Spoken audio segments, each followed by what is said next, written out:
Welcome to That's Good for Footy. Forget about the heartbreaks, the agony and heartaches. You give it all for the game's sake, and that's good for footy. Forget about the heartbreaks, the agony and heartaches. You give it all for the game's sake, and that's good for footy. And this is what you pray for, every night and every day for. You give it all, then you give more. That's good for footy. Good evening, everyone, and welcome. How are you all? Nice to see you. Second intro for the night. Welcome along to the Mulgrave Country Club. Welcome along to North Melbourne night. Welcome along to That's Good for Footy. Let's get stuck in. This show is where the fans get to meet the players and the players get to meet the fans. This is where basically, this is where you get to see the boys in their natural light. So you can get to enjoy them, just be themselves. These shows are for the passionate supporters. Let's go. North Melbourne show, August the 7th of 2024. Please welcome our first panellist of the show.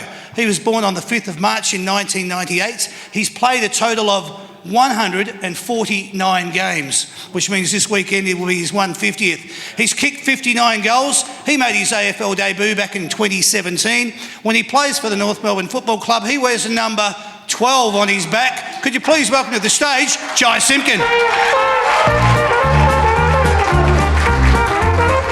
So join in the chorus and sing it one and all. There you go. Join in the chorus, North Melbourne's on the ball. Very nice, isn't it? Good old North Everyone. Yeah, go on. Champions, you'll agree. North Melbourne is the team that plays to win for you and me. Well done. I like that.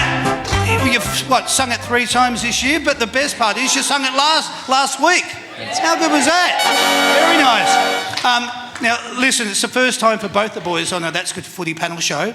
You know that I don't always get the opportunity to do a North Melbourne show, but when I do, we like to do it within style. So we brought the co-captain along tonight, who's playing his 150th this weekend. So how's that? Mate, great to have you here. Welcome. It's nice when you walk out and you just get that all those people that are smiling and looking back at you and they're wearing their blue and white. How do you feel when you walk out to that? It's good to see. Love to see the blue and white fans come out and support us. So thanks everyone to come in. There you go. All right, there you go. Let's have some fun. Let's get our second panellist out of here. He'll be shaking out the back. He'll be like, please, get me out of here. I want to come out and meet you all. Please welcome to the show our second panellist. He was born on the 11th of June in 2004. He's played a total of 24 games and he's kicked 6 goals. Appropriately, 6 is the number that he wears on his back. He made his AFL debut back in 2023. When he plays for the North Melbourne Football Club, he wears the number 6 on his back. Could you please welcome to the stage, George Wardlaw. So join in the chorus and sing it one and all. Join in the chorus, North Melbourne's on the ball. Good old North Melbourne, they're champions, you'll agree. North Melbourne is the team that plays to win for you and me. Well done, absolutely. George, you probably would have heard me just talking to Jai about how exciting it is to walk out, and it's great to hear the rendition of the North Melbourne football song. How wonderful is it for you to walk out and see all these smiling faces looking back at you? Yeah, it's absolutely amazing. We can't thank our fans enough. I'm not sure if you all heard Luke McDonald after the win on the weekend, but his message was so important about how much fans mean to us. So any interaction I can have, it's really appreciated. Absolutely. And it's obviously great because, you know, George is obviously off at the moment with the delayed concussion. So missed out last week, we'll miss out again this week, but then back the week after. That's right. I think we've got the doggies who are in red hot form, so another chance to test ourselves and come up against one of the better midfields in the side. Shattered he's not going to be there for me 150th out there with him, but we'll have to wait another week. That's why we thought we'd do this show tonight, so at least we can get that bonding thing that we love and treasure so much. Boys, what I want to do tonight, we're just going to go through a little bit of your football journey, where you've been, how you got to where you are, and then we're going to talk a little bit about the future. So we're going to do it in our first little segment. It's called What About Me?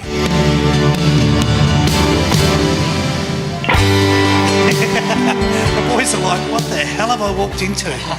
You'll be right. You just ease yourself in nice and slowly. Now, I know you both love your footy, but let's find out a little bit more about your journey to get here, okay? What I want to do is I want to find out about your first day when you turned up to the North Melbourne Football Club. Okay, you get down to Arden Street. You hadn't been there. I'm presuming you've probably been around the club, but this is your first day to turn up for work. Did you know what entrance to go into? Did you know where to park? Who was the first person that greeted you? What was your first day like? Yeah, so I remember getting drafted on the Friday night. It was up in Sydney, the draft. So we went up there to the draft, got drafted, and Sunday night I was back down in Melbourne. Obviously grew up in country Victoria in Mooroopna, so just out of Shepparton. Rocked up on the Sunday night at Jack Siebel's house. Oh, yeah. And I was like, shit. It's the first time I ever met him. Pretty much first time I've met any AFL footballer. And Wow. So luckily enough, the next morning he drove me in and showed me around and what to do, but it was a pretty nerve-wracking experience. Wow, no way. Going to stay with him and his partner, this nice flash house in Maribyrnong. So it was a pretty cool experience. What an experience. Did you have goosebumps? Were you nervous when you got there? Or? I was absolutely Shitting myself. But no, it was good. I had my family, obviously drove me down to Melbourne, dropped me off. So yeah, the 2 hours from Mooroopna to Melbourne was pretty scary. Didn't know what the hell was going to happen or what was going on. Yeah, for sure. But Zeebs is obviously a legend of our footy club, as well as the captain of our football club. He's such a nice guy and gets around everyone so well, and that was no difference. And that was my first memory of joining the footy club. Love it, absolutely love it. Tell us about yours, George. We're obviously talking 24 games ago, so not too long ago, where you were anointed into the club. But what was it like for you turning up and first day? And did you know where to go? What entrance to go into? That sort of thing. Yeah, not really. I was doing it with Harry Sheasel, so I think we came into the club on the first day together. Yep. So we kind of figured out everything together on the first day. But my first couple of weeks I stayed with Luke McDonald. So that was, he wasn't captain at the time, but he was about to be. And it was pretty easy to feel welcome and comfortable at the club when you're staying with that bloke. He's a character, and he actually had me on the floor with just a mattress. So yeah, really. It was a nice warm welcome. But I had a funny lead up to the draft when Alistair Clarkson, Todd Vine, a few other senior people at North came to my house, and my dad, just during conversation at the table, spilled his water all over Clarko's phone, and my heart sunk, and I thought from that moment on I wasn't going to get picked up. But then on draft night, Clarko had a table behind me, and he was yelling in my ear right before the pick went off, so I had some idea. That's fantastic. How's that? What an initiation. Share with us your childhood memories that you have of your early days of going to the footy, whether it was either at junior or local level, or your first AFL games, catching the train in maybe with your siblings or with your parents. Tell us about your early days. Yeah, so growing up in Mooroopna, I just followed my old man. Sorry. Followed my old man around everywhere, wherever he played footy or did anything. I was right by his side, in his pocket at all times. So I remember being, year 2, year 3 at school, and I was the water boy for all of his senior team. So there's still photos of me with a big grown man's water boy shirt on. It was literally down to my ankles, and I'd just run around giving him water. So that's probably my first memories of local footy. And then we'd normally catch a train down once a year and go to an AFL game. Unfortunately, grew up being a Bombers supporter, which is disgusting now that I think about it. But yeah, that were my first memories. We'd drive down to, I think, about Craigieburn, and then jump on the train into the Southern Cross, and then walk over once a year. So that's probably my first memories of going to AFL footy. Very nice. Thanks, mate. Great sharing it. Quite similar with family. I spent a lot of time in the backyard with my brother and sister, who were heavily involved with football as well. So learnt the hard way, being the youngest, how to get a hard ball. My parents used to get pretty angry when I was running around the house breaking most things. But yeah, I used to play for St Peter's East Bentley, and also went for the Bombers as a child. How's that? Wow. I don't know what was wrong with us, John. How's that? Well, you can tell where your toughness came from. Being the youngest, you had to fight for everything. Yeah, I suppose so. Yeah, we played a little bit of rugby as well. Okay. So, Yep. yeah, learnt the hard way. Yeah, nice, mate. Excellent. Just the whole family now, Barrick, for who you play for. I ask this because most your family, siblings and parents have their own alliances and allegiances before you start playing. So when you started playing for the North Melbourne Football Club, everyone jumped ship. They're now on board with where you play. What's the situation? Yeah, so growing up, me and Dad were Essendon. Yep. Mum and my sister were Collingwood. So it was a pretty fiery household. Anzac Day would be interesting. Anzac Day was interesting. Nan and Pop both went for Collingwood as well. So when I got drafted, Mum, Dad, my sister all jumped on board with the Roos. My Pop joined. My Nan's like, nah, sorry. She's like, oh, when you play Collingwood, I hope you play well, but I hope the Pies still win. She's like, sorry, Joe, There you go. Nothing I can do about it, unfortunately. I just That's how it is. bleeds the black and white, unfortunately. How's that? Jeez, tell us about your Yeah, situation, quite George. similar actually. My Really? my dad and my sister went for Melbourne. Me and my brother went for Essendon, and Mum was somewhere in between. Yeah. So Mum was quite easy to get over to North. Dad, with his words, said that he would never come. Within a couple of weeks, first game maybe, it was over.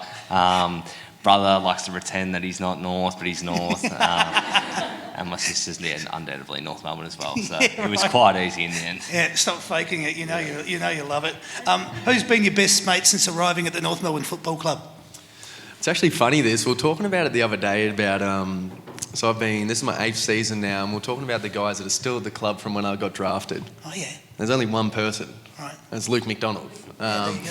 Who ironically, when I first got drafted, I was wearing the number 21. When he first got drafted, he was wearing the number 21.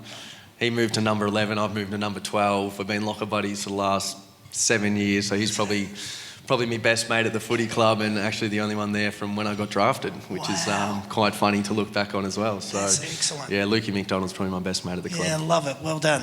What about you, George? Who have you hooked up with? Yeah, well, in 2 years, probably the easiest person, and the way you kind of gravitate to certain people is probably the people around your age. So me and Harry and Blake Drury have became pretty tight as soon as we came into the club. Yep. But also someone who gave me a cold shoulder early on was Charlie Comben, who he does to most people. Yeah. But once you start to crack him, he's just a lovely bloke. So Right. over the last couple of months, me and Charlie have been good friends. Yeah. Oh, how cool is that? Did you play any junior with Harry Sheasel? Played against him plenty of times. Yep. He played for Ajax, and I, as I said, Okay. played for St Peter's. So That's what I thought. I think we played a couple inter-league matches together, Yep. and then versed each other for Oakley Chargers versus Sandy Dragons. So played against each other heaps, but Wow.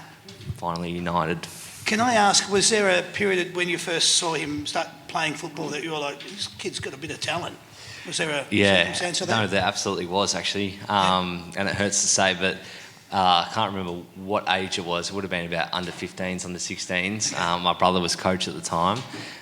We were versing Ajax. It was a close game in the fourth. I thought I probably had a good day. Harry had a good day, and then my brother goes, yeah, you're going to need to tag Shees for the last remaining bit of the game. So. Yeah. Thought I'd put the clamps on him, but I'm pretty sure he took a hanger in the forward 50 and kicked a couple of snags on me. So Oh, really? We don't talk about it anymore. no, we don't talk about it. Don't bring that They up. move right along.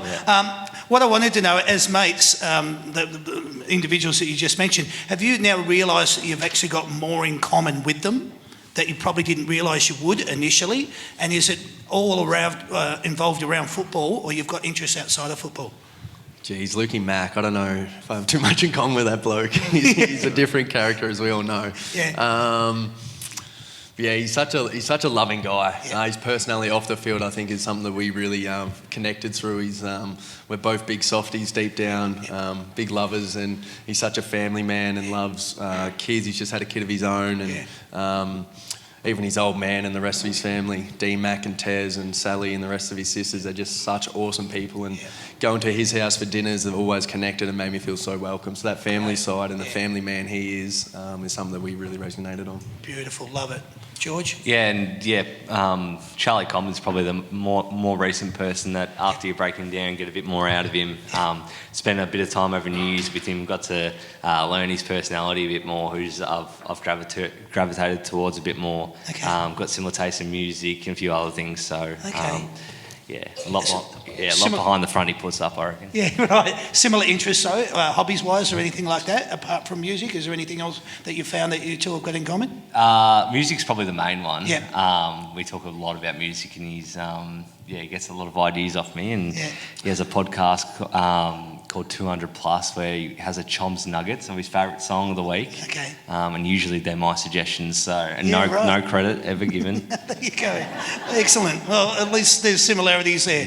When you were a kid growing up, you spoke about it before, but did you used to get dressed up in your footy gear? I know you were a water boy, but were you one of those kids that also dressed up, and there's a few kids here in the room this evening, full kit, jumper, socks, shorts, running up and down the hallway, trying not to knock over mum's vase or the lamp? But that was the case? Mouth guard in, yeah. Well, I was definitely one of those kids that was just in the backyard, just playing, imagining to themselves, massive. Had a few Essendon shirts that are probably burnt now that I'd be wearing. Definitely a few photos of me in the backyard with the Essendon shirt on, but a few broken items too. Yeah, I know that. Yeah, 24/7. I reckon I was every chance I could get, I'd put the Essendon jersey on and run around. Me and my old man, as soon as he'd get back from work, footy was straight out backyard or out in the front on the street, kicking the ball around from bloody hell every day. I can remember just kicking the footy with him, and then you'd go to Auskick on a Saturday morning, you'd wear your footy colours, and then for the rest of the weekend they were your clothes. So never ever got changed out of my footy gear. That's excellent. I love that. Did you collect footy cards when you were growing up? And a two-part question. If you did collect footy cards, can you remember getting your first card? And tell me what it was like when a kid came up and went, here, put your John Dory on this. No, I actually didn't collect any footy cards, but I do remember seeing my first footy card and thinking, that's a bit weird, isn't it? You used to see them as a kid growing up, not that I collected them, but it's a pretty surreal feeling when you do sort of get to the AFL and these things happen. You get footy cards, you get people asking for photos or signatures. It's like, geez, it's pretty cool, yeah. Surreal. Yeah, nice. George? I did collect. I was a big collector. And I was pretty fortunate when my mum picked me up from primary school, there was a little news agency shop where she'd get me, so refused to get into the car unless we went in and got a packet. Good times, and like Jai said, seeing your face on it, it's a bit confronting at first, but it's pretty awesome. Can you remember what your first signature was like? Woeful, it was horrible. Still working on it. Yeah, right, and work in progress? I just seen him do a couple. They're not too bad. He likes his little cursive writing. It's quite neat, actually. Nice. So he's coming a long way by the sounds of it. You'll get to see that later. I've got something down here I'll show you, which is good. Boys, your first game is a pretty significant part of your football journey, especially for your family and your friends. So much so that it's now done as a highlight package for all to see on social media. Do you remember when you were told you'd be playing in your first game? Yes, I do. It was... just obviously before round one of the first year, I just got drafted. So I was in a bit of a weird one. So I debuted with 8 other guys, I think. Okay. Well, there was 7 or 8 of us who debuted together. So we didn't have a special one, unfortunately. It was just about, we were all in our team meeting, and I think Darren Crocker actually come in and spoke to us and told all 8 of us that we're playing, which was pretty cool. And for about the next 3 days, I remember just being so nervous, absolutely shitting myself for the next few days. Obviously, all you want to do as a little kid is get out there on the big stage and play AFL footy, and then when you finally get your chance, you're like, ooh, shit. It's daunting. Bloody scary. But, wow. Yeah, it's pretty cool. Good on you, mate. I love it. George, 24 games ago, what can you remember? A while ago. It was obviously a special moment. I think it came in about round 10 against the Swans, so a bit of a delayed start. Would have obviously liked to play round 1 as everyone does, but just getting that chance meant so much. such a close game last year. Went down to the wire, and obviously that interchange call, I think it was, that ended up robbing us of that win. Yep. You all remember that one? Yeah. Hear a few grumblings in the room. Yeah, which was a bit unlucky for me. Would have been the perfect day. Another moment from that game was getting cleaned up in the middle of the ground.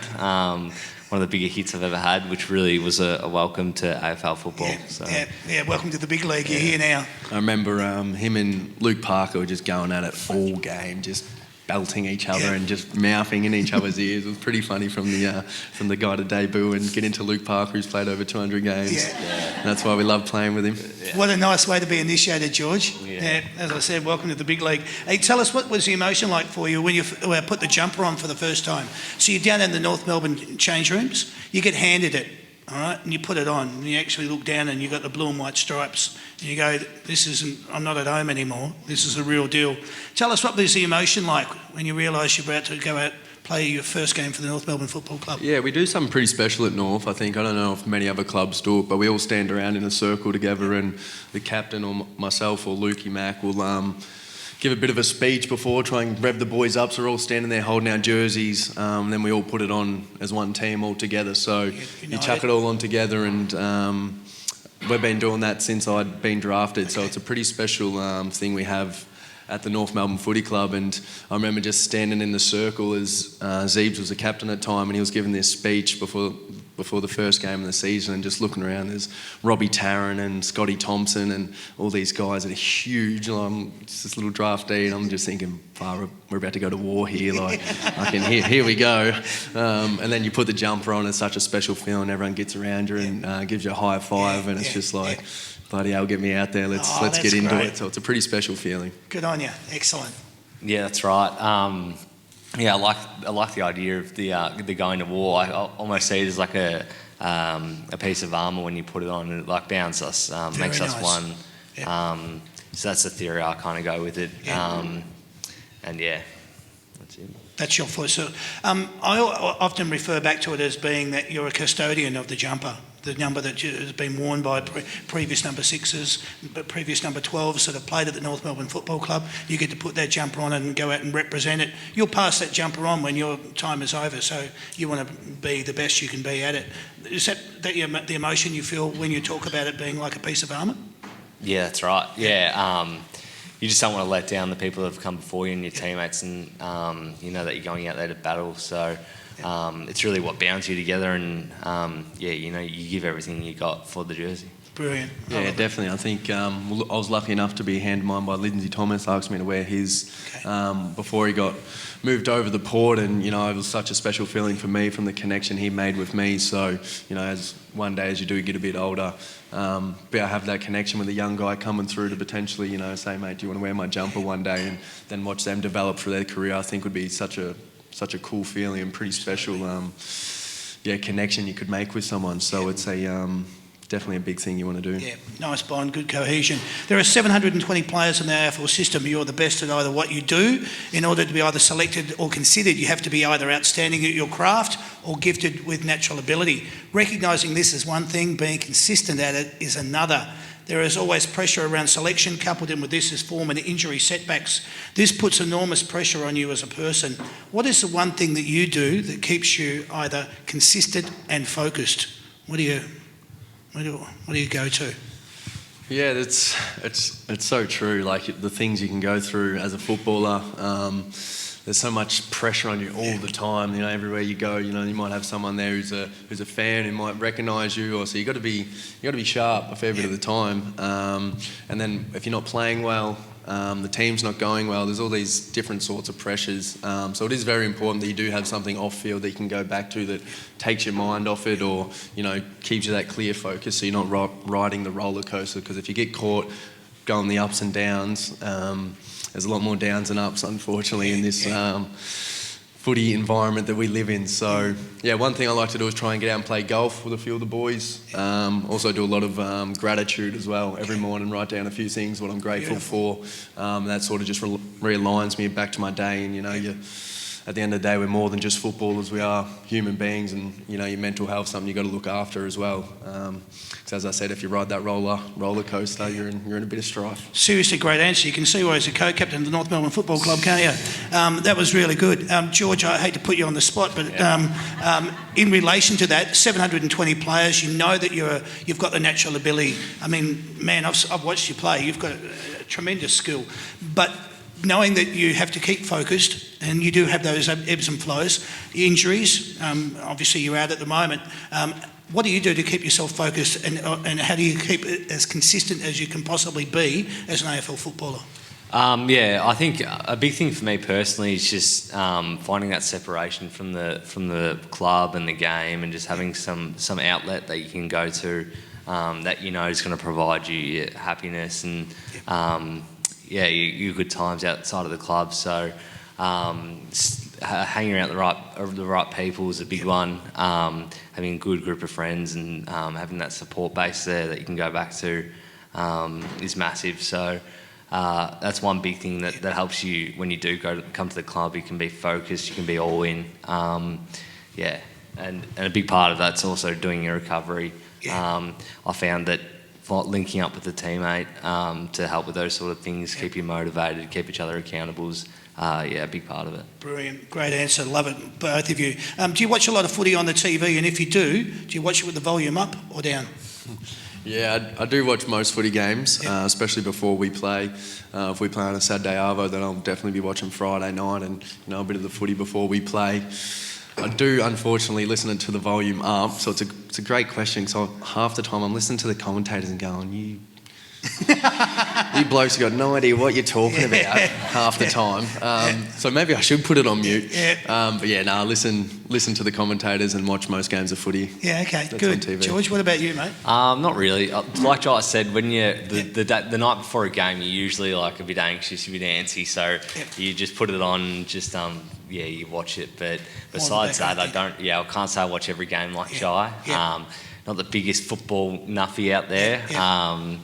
But the night before and volumes up. I hear you. How much do you remember about your first game? And I'm talking about the lead up to it.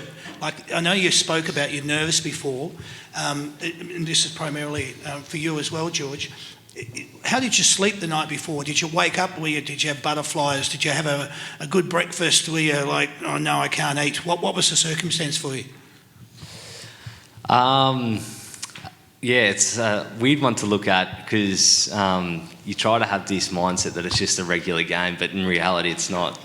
It's a complete step up from anything you've done before. So I think you kind of have to face that in a way. But I was quite lucky that I played quite a few VFL games before I got my chance at AFL level. So that really put me in a good place before I went out there running. So a big thing was just keeping my confidence, knowing that I belong out there. When I went out there, I wasn't going to lose that confidence either. So, good.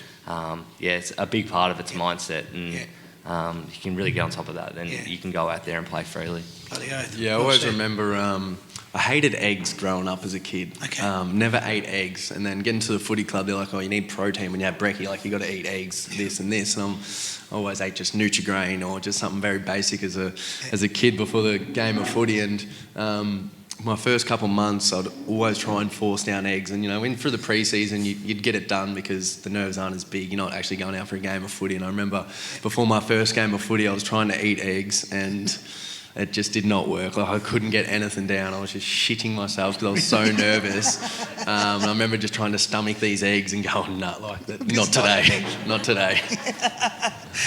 Before a big game, following on from all of this, do you like your own space? Are you nervous? Are you anxious? Are you talkative, or are you quiet and just like to go through your own routine? What sort of a person or an individual are you? I've definitely changed. When I was a bit younger, I used to get very nervous for games. Probably like my own space a little bit, just because you get so nervous, you sort of just want to be by yourself and just relax. But as I've gotten older, I've sort of learnt to deal with the nerves a lot more, and I like being around people, enjoying other people's company, because it does just take your mind off things. Whereas when you're a young fella and there's people around, you're just like, fucking get me away from these blokes. Like, I just want to relax in my own space. So as I've got older, as I've said, I've learnt to deal with the nerves, and I like being around people. I try and stay as calm and relaxed as possible, and then when you get to the game, the nerves sort of start to get to you a little bit, but Cross that white line. and then you're into it. That's it. I like it. George, what about you, mate? What do you do? Anxious, talkative? Find your own space? Where are you? I'm pretty quiet. Okay. I definitely like my own space. I always go back to my parents' house. Can't stay with a girlfriend or anywhere else. I have to be in my own bed. Okay. And I'll probably be like that till I'm quite older. I reckon. I can't see going any other way. Okay. Probably be married with kids and still be at home before. Staying at mum and dad's. I reckon. I'll be back tomorrow afternoon. That's right. Can't see myself changing up. But yeah, mum cooks a big bowl of pasta, so that's how I do That's it. interesting. I can't wait to see your prenups. Yeah. I'm not interested in staying with you. Thank you all the same. Wow. As an elite footballer, what is something you want to be recognised for? Is it a match winner, a leader, a consistent contributor, a reliable teammate, or someone who just always gives their all? That'd all be pretty nice, but I think a reliable teammate and someone who always has a red hot crack, I reckon, is something you want to be known for. They're the guys you love playing with. Personally, I love guys who, they might not be the most skilled or most talented, but if they're given an absolute crack out in the field and having a go, then they're the ones you love playing with. And I reckon the example is probably Jackson Archer over this first part. Like, he hasn't been the most skillful kid, but far out, he has a dip when he's out in the field. And, now it's starting to even turn for him. He's becoming such a skillful player off the half-back and going for his marks, and that's why he won the Rising Star on the weekend, and he's going to be an absolute star. But his determination just to never lose a contest and just have a go it's on another level. There's guys that have a go, and then there's Jackson Archer, and it probably stems from his old man as a kid. He probably got that drilled into him growing up, but he's an absolute, he's a gun. If you, most of you in the room, if you're watching games and the bow and arrow was playing, he was just Mr. Reliable, and his son, as you said, Rising Star. I'll talk about that a little bit later. Absolutely brilliant. Tell us about you, George. What would you like to be remembered for, or recognised for, or maybe renowned for? I couldn't agree more with Jai. I know there's a couple of options there, but reliable teammates just one that obviously stood out to me, just because. That's the reason I go out there. It's just to put my body on the line for the teammates. The reason I play is for my teammates and the club. So, the reason to come to the club is because the connections and the friendships you build with your teammates. So that's brilliant. That's really good, because it leads me right into this question. Outside of a grand final, what's more important, playing in marquee games or playing football with your mates? Yeah, I think it's football with your mates. Yeah. And that's a big one for us, because North Melbourne isn't the biggest football club in terms of fans, but I think I can say this pretty confidently that we've got probably the most loyal fans. Shinboner spirit. The Shinboner spirit. Through the ups and downs, they've been with us. And also, that connection that I have with my teammates. That's brilliant. You don't lose that kind of stuff. That's there for life. Good on you, mate. Well said. I think it just carries on from, like, you do all the hard training with your teammates. You grind day in, day out through the pre-season for years and years, and that connection and strength you build, and then your fans who rock up every single week. Like, who gives a crap if you're playing in marquee games? We want to do it for each other and one another. As a whole football club, for the players, for the staff, for the fans. Who cares if we don't have 100,000 members? We couldn't give a shit. If we're doing it for one another, then you beauty. Love it. Now there's your honesty right there.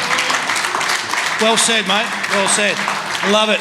Who's impressed you the most down at the club with their work ethic, their professionalism, and their mindset? Who's someone that just stands out for you? It probably doesn't come to a surprise. Harry Sheasel. Yeah. I don't know if he was made by his parents or made in a lab, because he is... How good's that? He is special. That is brilliant. He is like... He's on another level. I've never seen anything like it. His professionalism is on another level. The way he goes about his life in general, on and off the field, is second to none. Brilliant. Absolutely love him. Absolutely love it. Give us something that we might not know about him. That is something that, without, we're not talking about what he sleeps in, but what I mean is just like his professionalism is something that is unparalleled, but what you see every day is something that the fans just wouldn't see. Is there something there? Not really. I think, I couldn't break it down entirely, but his diet is incredible. Like, he's so cautious with what he eats, and it's almost to perfection the way he does it too. So it's a little thing. Yeah, I love it. Yeah, please. Did you? Yeah, I was just going to say the exact same thing. Like on his diet and his recovery, it is the best I've ever seen. Like we'll have feeds after the game in the rooms for us. It might be some chips or a schnitz wrap or something. He doesn't eat it. He'll go home and make himself his own meal because he's just so strict with his diet. Like we'll go to a cafe and get eggs and bacon and a bit of avocado or something. He won't eat because he's got his day planned out of what he's going to have. So that's why he's so good. Yeah, that's great. That's really nice. Thank you. Your skill and natural ability came from where, and when did you first realise you had it?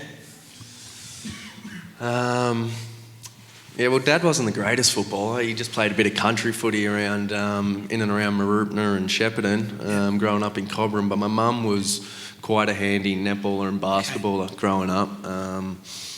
She was in AIS as a young one through basketball. So Mum claims it anyway that I got all my sporting ability from her. Yeah, guys. Yeah, someone's got to take it. Yeah, good, exactly. good. George, anything for you? Yeah, similar. My dad reckons he was a superstar.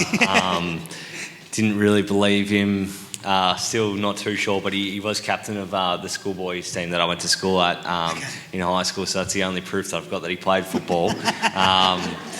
But yeah, so I think he'd like to claim that he gave me some of his talent, but Mum reckons she was good in the swimming pool. But the rumour is Mum used to run under the hurdles, so when she did hurdles, so I don't think it was Mum. Yeah, good. Okay. What's your favourite spot on the ground and distance to kick from when you're going for goal? I ask this because the Olympics on at the moment. You see certain players. You probably watched last night or today with Paddy Mills playing for the Boomers, where he could actually go to. Where he's got a favourite spot where he likes to throw a three-pointer from. He was throwing them from everywhere last night. Not that it mattered. But is there a favourite spot where you like to kick and the distance? The goal line's always nice, running into an open goal. Not much of a chance to miss that, but.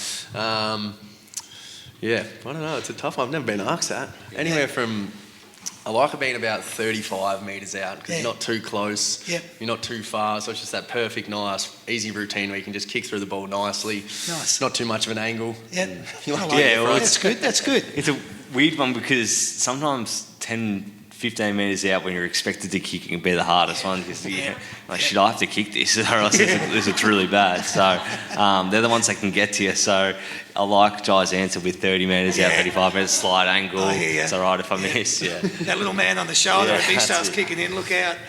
What's been your favourite or most enjoyable game this year? Do you have one? I think the West Coast game, getting our first win over there was pretty special. Going away as a team all together, we were sort of on a mission that weekend of, we haven't won a game, we've got a great opportunity here over in the West, and it was a bit of a rainy day, afternoon, and the game was like arm wrestles back and forth, and then to eventually get over the top, and when Paul Curtis kicked that goal with less than a minute to go, and it was pretty special, the moments and memories we'll get from that of just the boys just celebrating together and being together away from home, away from family, friends, fans. It's pretty special, that one. Brilliant. Love it. George, what about you, mate? Definitely that game. That game? Yeah, 100%. Stands out. First win for the club. I think Jai's missing a key part of that game where he kicked that goal to put us in front, I think it was, in the fourth. That was an amazing thing to happen. It was great. Yeah, I like it. How are you when it comes to flying, guys? You have an interstate game. Do you take a pillow? Do you take headphones? Do you take a streaming device? Do you listen to music or watch a video? How are you with the flying with interstate games? I'm not too bad. The worst thing is when you forget AirPods or headphones, which has happened to me a couple of times. And then you kind of just have to play games for the whole flight. Hopefully it's a short one, or else your phone dies. So for me, everything has to go right, really. Have to bring all my things. But yeah, I'm not too fussy. I think you'll find, I'll just pack very, very minimalistic. And travel light, just get me there. Good. What about you, Joe? Yeah, no, I love flying. Getting away with the team and whatnot, but normally take the iPad or a book. I've been trying to read books lately. I'm not the biggest book reader. George actually loves reading books. And I wish I was like that. George is going, no, I don't. Yeah, he actually does. He's very good. So I've been trying to get into actually reading books. So I find when you're on the plane, there's no distraction. You can't go on your phone, which unfortunately we're all addicted to it. So it's a good time to try and read a book, and it puts me to sleep as well, which is nice. Yeah, I like that. George, give us your favourite book. Good question. Weirdly, it's probably Pride and Prejudice. Studied that in year 12, and I loved it. Loved it, Weirdly. There you go. That's not the answer I was expecting, but I like it. Yeah, very good. Locker room energy is something that can be infectious. Who is the player down at the North Melbourne Football Club who brings that excitement and vibe to the locker room? Geez, we have a couple of characters getting around at the minute.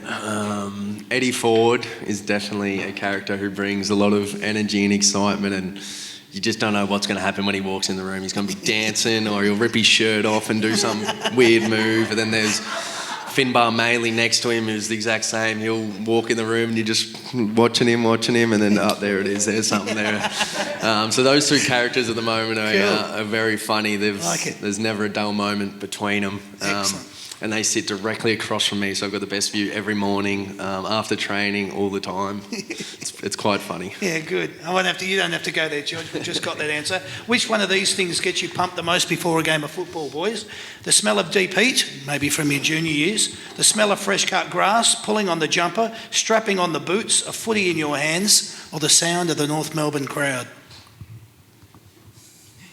It's probably the crowd, easily, I would have thought. Nothing like the crowd. Gets the blood pumping, the adrenaline going. Come up the race, you can hear it. Okay. Joey? Yeah, agrees. It's like, that's when you know it's game time, when you walk up the race and then the theme song comes on and then the crowd starts yelling out. You're like, this is why we play footy. Playing in front of fans, family, friends, it's one of the best things you can ever do. Couldn't imagine not doing it in my life. It's pretty special running out to having people just going crazy for you. Fantastic. You've taken a mark on the boundary line. You're inside the forward 50 and the opposition fans are giving it to you over the fence.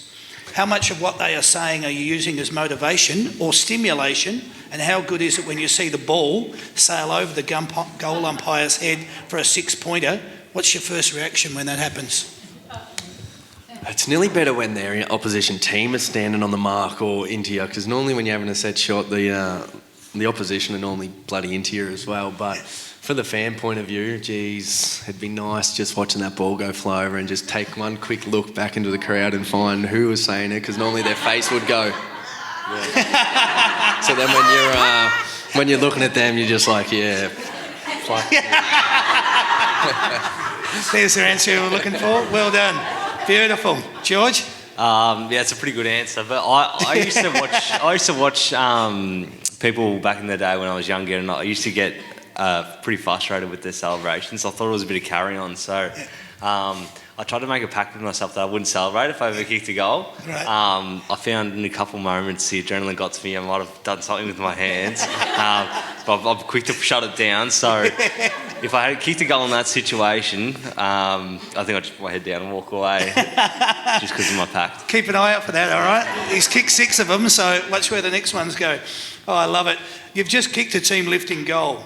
You look up and you watch the replay on the big screen and you see yourself, and you're in a full body muscle flex, and you actually look at it and you go, that's not bad. Is there a moment where that happens? I don't know for George. No. Just joking. Not really, no. No, don't. I think you're being shy and bashful. That's rubbish. Well done anyway. You walk into a pub or a bar and the footy is on. At what point are you actually conscious of the fact that's what you do for a living? instantly. Yeah. I'm walking in, and if the footy on the TV, I'm straight away just watching. You just get attracted to it straight away. It's like the first thing my mind goes, oh, fuck, who's playing well, who's Excellent. winning. Yeah, right. And then the whole time, if you're sitting there having dinner with your family and there's a TV there, then good luck to the family getting anything out of you, because I'm just eyes on the TV. Yeah, try to distract me away from that. No chance. Yeah, it's George? interesting. I'm quite the opposite, I reckon. Okay. If I'm walking into a pub, football's probably the last thing on my mind, so Yeah, right. I'll probably sit facing away from the game, maybe. Okay. But yeah, probably more focused on That's getting my interesting. beer down or something like that. Yeah, all right. If you had to comment on each other's playing style or speak of each other's key attributes, what would you say about each other? George, how would you describe Jai, and Jai, how would you describe George? Yeah, Jai's, he's actually, it'll probably take me all day, really. He's got so many skill sets. Geez, how will I sum this up? He's hard to tackle, so agile, so quick, leads from the front, so reliable.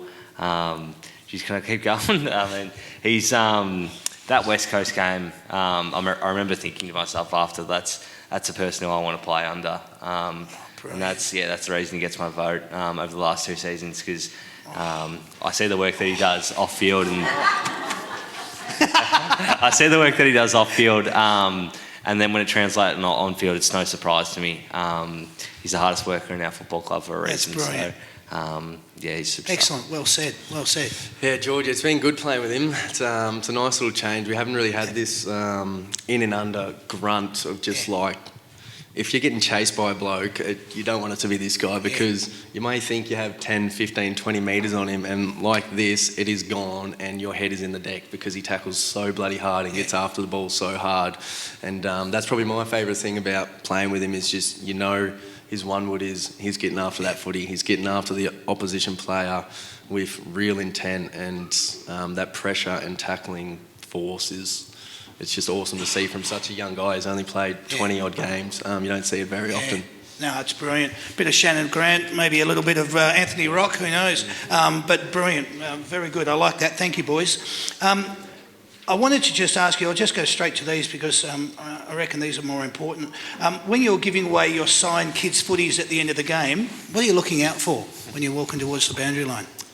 First thing I do is walk straight to the cheer squad, throw behind the goals, and then I just try and find just a little kid who's just going nuts in the cheer squad. So Beautiful. if I can find any little kid who's waving their arms and catches me eye, then I'll walk straight to them.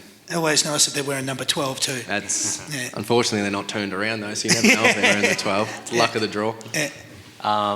Yeah, I'm similar. You kind of have to go to the cheer squad, although I had a player sponsor. We had a player sponsor night the other night, and one of the members said that they sit at Marvel, the opposite side of where the bench is. So they made a big point that not enough players come around there after the game. So I've got that in mind for next time. There you go. Strange how a member would do that. Yeah, okay. Up until now, who's been your biggest influence and support of your football journey? Yeah, it's a good question. I think, definitely my dad. Yep. Growing up has always been my biggest supporter, and someone I learn a lot from. Talk about hard work and a couple of these values, I learned a lot of them from him. But someone outside of that is probably when I got to the footy club was Sean Higgins, who I still talk to once every 2 weeks on the phone, Great. give him a Excellent. call on the drive home. He had it was pretty funny. We actually spoke about a few things like this yesterday and at the footy club, and Luke McDonald had Higo as well. So he's obviously got around a few of us, but the way he taught me to be the professionalism side of things, to look after not only your body but your mind and the mental side of things as well, and that's something I always talk to him about. He was such a great leader at our footy club, and absolutely loved having him at the Kangas. I was so shattered when he left and went to Geelong. But yeah, he was another one as well. Brilliant, love it. George? Yeah, probably my father as well. Okay. Yeah, my father and my brother were probably the biggest ones growing up. My brother was, he used to play a little game with me where he'd be on his knees and I'd be running around when we were little. So he made that sacrifice. I think he copped a few knees in the back of the head back in the day. One time I remember stuck with me, pretended to be knocked out, and I shat myself. I was that scared. But yeah, probably my brother. He, Brilliant. yeah, a lot of time and a lot of hours spent in the backyard and around Good the on you, house mate. playing football. That's excellent. Well said. All right. 2 last questions for you, boys. Who's the AFL club that you like to beat the most? You play for North Melbourne Football Club. You like to get out there. Who do you like to beat the most? I've actually never beaten Essendon. Since I've been at the football club, the club's never beaten them. Same as Geelong. So they're 2 teams that we've never beaten since I've played in my 149 games. But other than I love beating Brisbane for some reason. I hate them. They're the most arrogant bunch of blokes. And Nice answers. no recording at the moment. That's all good. Whiz. Number 15. Geez, I can give him one of those, I tell you. Very nice. So yeah, Brisbane for mine at the moment. I like how candid he is, don't you? That's really good. George? Yeah, I don't know if I'd be that vocal about another 2 just yet in my career. But yeah, I'll probably say Bombers. Haven't beat them yet, but just that feeling to get over the childhood team would be something else. I hear you. On the count of 3, boys, don't look at each other. Look up at the ceiling, maybe do something with your eyes. But give me your answer at the same time. Which club has got the most feral supporters? On the count of 3. 1, 2, 3. Port Adelaide. Wow! There you go. Put your hands together for the boys. Well done, guys.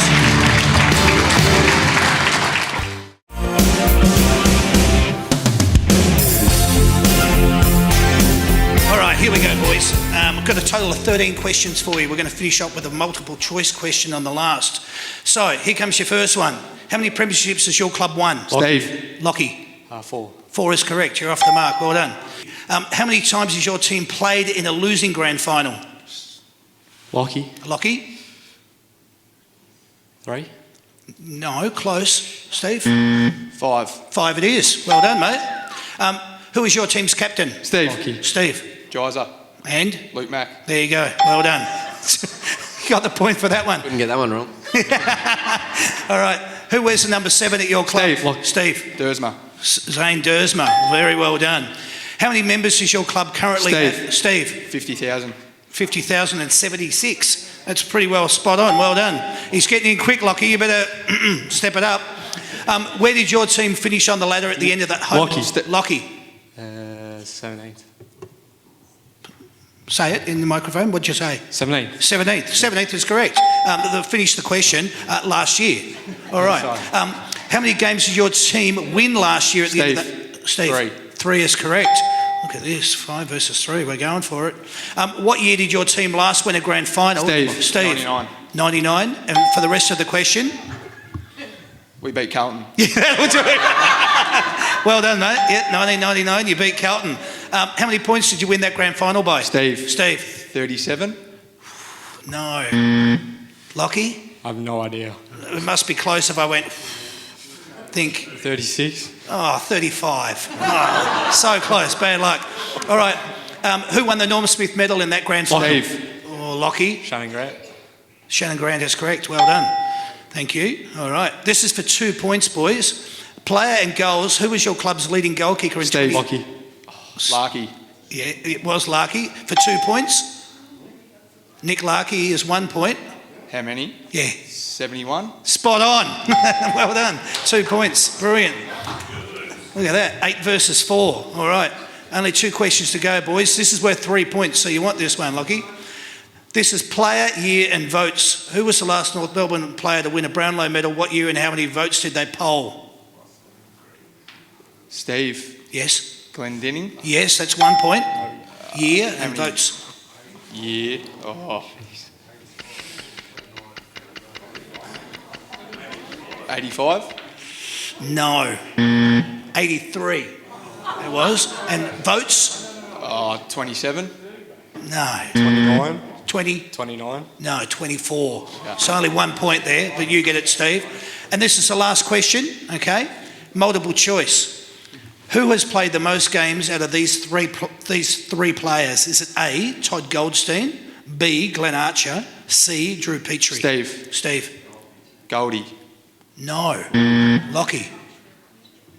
Drew Petrie. Drew Petrie is correct, 316 to be exact. But we have a winner, and it is Steve. Well done, mate. You are simply the best. Congratulations. Congratulations, Steve, to being simply the best winner. You've just scored yourself a set of Yamaha TWEF3A earbuds, valued at $99, mate. They're yours. Congratulations. Lockie, you don't go away empty-handed. You're going to get a That's Good Footy merchandise pack. That's valued at about $6,000. All right? So, well done to you. Thanks, boys. Thanks for playing.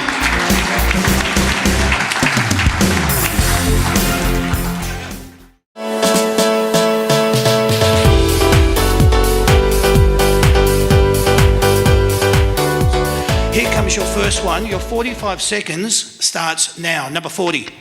Cameron Zerr. 84. Bad. Number 30. Yeah. 30 is, don't know. Charlie Compton, good mate of yours. Number 4. Aiden Call. Aidan Call's correct, well done. Number 29. Will Phillips. Correct. Number 34. Jackson Archer. Correct. Number 28.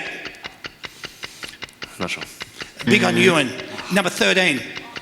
Darcy Tucker. Correct. Number 38. Tristan Zeri. Correct. Number 33.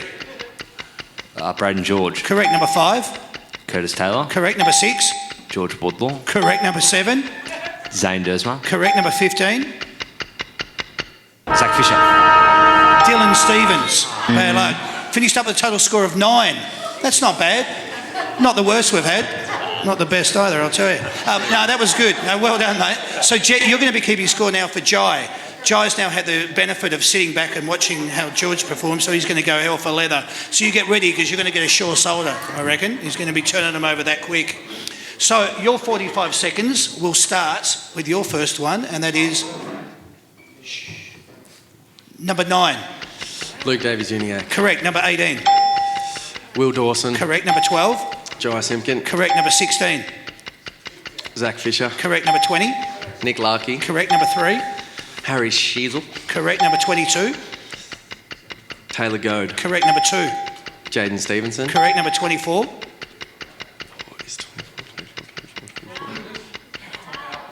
Oh, Tom Powell. Yes. Correct. Number 27.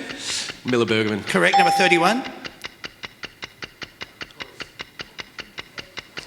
Pass. Pass. Josh Godo. Number 10. Colby McKercher. Correct. Number 35. Charlie Lazaro. Correct. Number 37. I'll give it to you. Cooper Harvey. Cooper Harvey's correct. Well done. Total score of 13. Oh, well done. It was these guys playing against each other, but I couldn't have done it without you guys scoring, so you were fantastic. Guess what, though? We don't have any winners or losers. We just have runners-up. And you're both runners-up. You both get a merchandise pack, all right? Oh, yeah. Well done, boys. Thank you very much for playing. Thanks for participating. You got to come up here. You got to meet the boys. You win a prize pack. Everything's great. Well done. All right. It is a footy panel show, so very quickly I'm just going to talk a little bit of football before we get stuck into the photos and the autographs over there. Let's talk about football for a sec. North Melbourne's form. 17 losses, 3 wins, sitting 17th on the ladder. Good chance of making that 4 wins. Your next game, round 22, is at Blundstone Arena on Saturday afternoon, 1:45pm against West Coast. They are a game above you on the ladder, so you could jump to 16th after this weekend if you win enough to boost your percentage. Your run home, Dogs at Marvel, Hawks in Tassie. Go out and upset the final 8. Anything is possible. You don't really have to comment here. This is just me talking about how everything's gone. What was the message this week from the coach? I'm guessing the review on Monday would have been good or better than most after the win.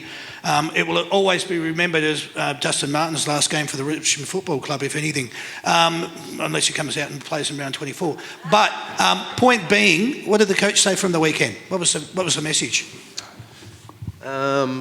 Before the coach said anything, when we heard Dustin Martin retired, there was a certain fella that wears number 11 who reckons he put him into retirement,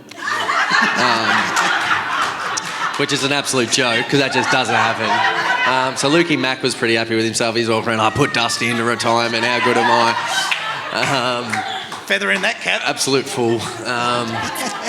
But no, the thing for the weekend is we probably didn't play our best footy, but it was a very mature win, I think, from not playing our best footy. I think in the past, if we're a little bit off, teams can then get a run on and, it gets out of hand. But for the boys just to come back and get back in the contest and then win, just to play our style of footy.